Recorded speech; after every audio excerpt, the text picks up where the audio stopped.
Уа амру бил урф. Ғұрыппен бірге бұйыр. Қазір бізде мынандай бір тенденция кетті.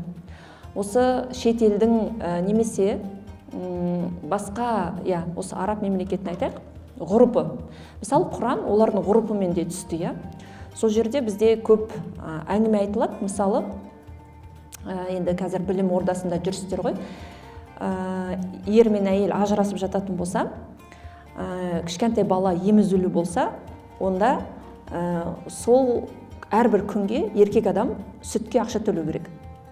Білесіздер, ол ажырасып жатқан кезде.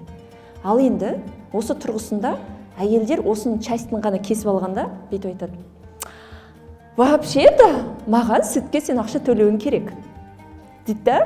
Мен сен баланы емізіп жатырмын ғой деген сияқты.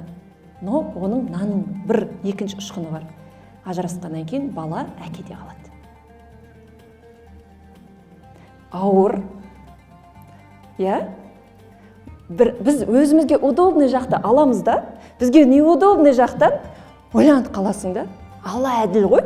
Алла бір ғана жақты ғана қолдамайды. Ол тең жақты қарайды. Сол секілді біздің қазақтың әдет ғұрпы бар. Ол әрине ата енемен тұру деген нәрсе да. Ал дінде қарап тұратын болсақ, олар бөлек тұрады. Олардың өткенде салт дәстүрінде ондай нәрсе жоқ. Ал бұл жерде айтып тұр, өз ғұрпыңмен бұйыр. Яғни біздің ғұрыпта қазақтың салт дәстүрі бар, оны біз қолдану керекпіз. Оны Алла Тағала міне осы аятта айтты. Және уағрид анил жахилин. Және не істе дейді? Надандардан бет бұр. Бұл жердегі сөз мен білімдімін, сен надансың емес. Надан адамды қазір түсіндіреміз.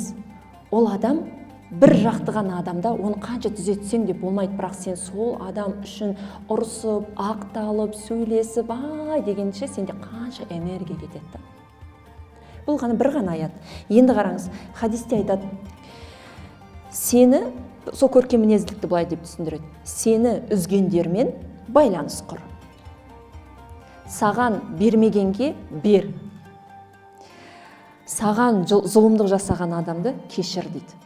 Кім жасай алады осы нәрсені? Тойдыға кім қанша алып келді, сіз соны алып барасыз. Немесе сізді шақырса, сіз де оны шақырасыз.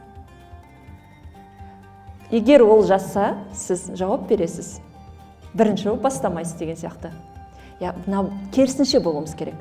Себебі Алла Тағалам келесі тараптың әрекетінен сұрамайды сізді. Сіздің тарапынан кеткен әрекеттен сұрайды.